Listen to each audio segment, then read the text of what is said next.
புதிய ஏற்பாட்டுல நீங்க எடுத்துக்கிட்டீங்கன்னா மனிதர்களை கனம் பண்ண வேண்டும், ஊழியர்களை கனம் பண்ண வேண்டும். ஆனால் எந்த ஒரு மனிதனுக்கு பயந்து நடங்கன்னு சொல்லல. பயந்து நடங்க, கீழ்ப்படியணும். நமக்கு மேலான அதிகாரம் உள்ளவர்களுக்கு நாம் கீழ்ப்படிந்திருக்க வேண்டும்.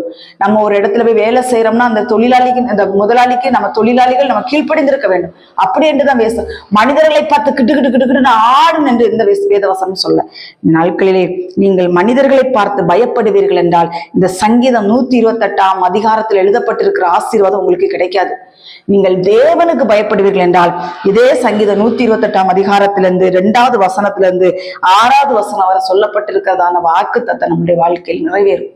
எல்லாம் நிறைவேறாது. அதனால கர்த்தருடைய பிள்ளைகளே, நீங்கள் மனிதர்களுக்கென்று ஊழியம் செய்யாமல் தேவன் ஒருவர் பரலோகத்தில் நம்மை பார்த்து கொண்டிருக்கிறார் என்று சொல்லி அவருக்கு நடுங்கி நாம் ஊழியம் செய்ய வேண்டும்.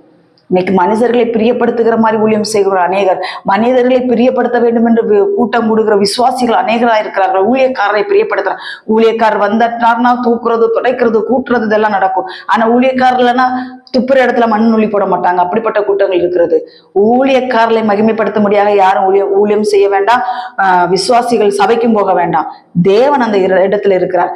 ஊழியக்காரர்கள் வர்றதுக்கு முன்னாடியே பரிசுத்தர் அந்த இடத்துல இருக்கிறார். பரிசுத்தரை பரிசுத்தத்தோடு ஆராதியுங்கள்.